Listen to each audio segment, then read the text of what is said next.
A very good morning to you and welcome. Well, I hope you're enjoying our journey through Romans, which is such a rich book.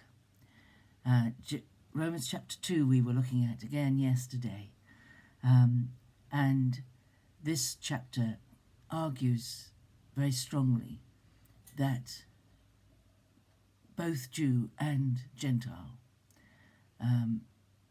are in the same boat. That actually the Jew has the law and knows what he should do, and if he fails to do it, he sins. And the Gentile, who doesn't have the law, has the law, as it says in verse 15. They show that what the law requires is written on their hearts, while their conscience also bears witness, and their conflicting thoughts accuse or perhaps excuse them. So, whether you live in a culture where you have the law and you know what to do and how to live to please God, or you are a Gentile. If you're a Gentile, on your heart is written God's ways. God made us in his likeness, in his image, and right in the heart of us, right inside us, in our innermost being, are written God's ways, God's thoughts. That's an amazing thing to me. That's an amazing thing. And so Paul is saying it doesn't matter which you are. The important thing is if you follow the dictates of your heart, the things that are written on your heart from God, even when you have no idea about any knowledge of the law as given in the Bible, if you live according to what is written by God in your heart, then that God's not partial. There's no partiality in God. I mean, he will go on to argue that, of course, both kinds of people, Jews and Gentiles, cannot possibly keep everything. It's impossible.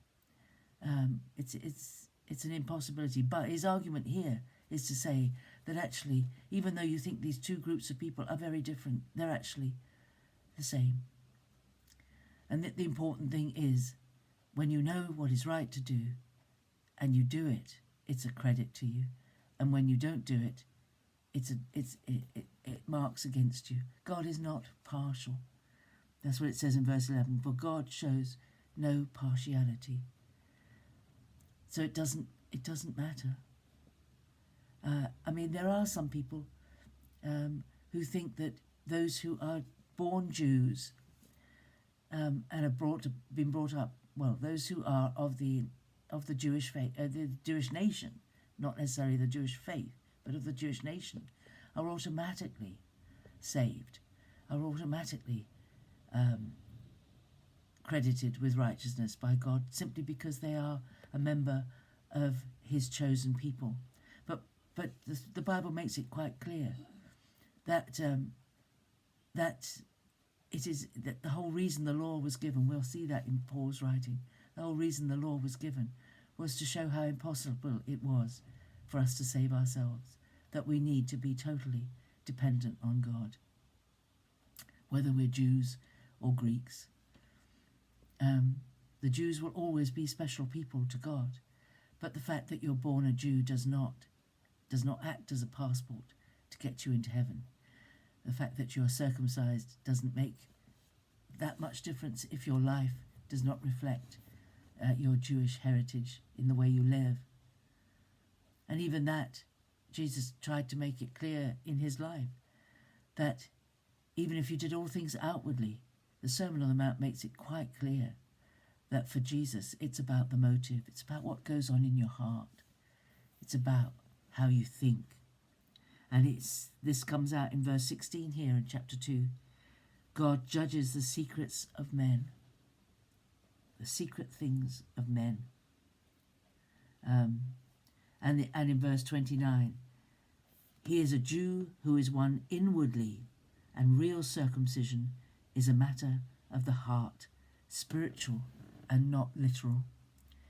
So Paul understands this principle that we, even if we act in the right way but our motive is wrong, it's not going to gain us salvation. We need Jesus. There's no one who is righteous outside of Jesus, however hard we try. But the principle is still here that we have again in the Sermon on the Mount, when Jesus said, the difference between the people who hear his words and do them and the people who hear his words and don't do them is like the difference between two men who built houses, one building his house on a rock and the other one building his house on a sand. And when the storms of life came, when the wind came and beat upon the house, the one that was built on the sand failed. And this is true. This is true for us.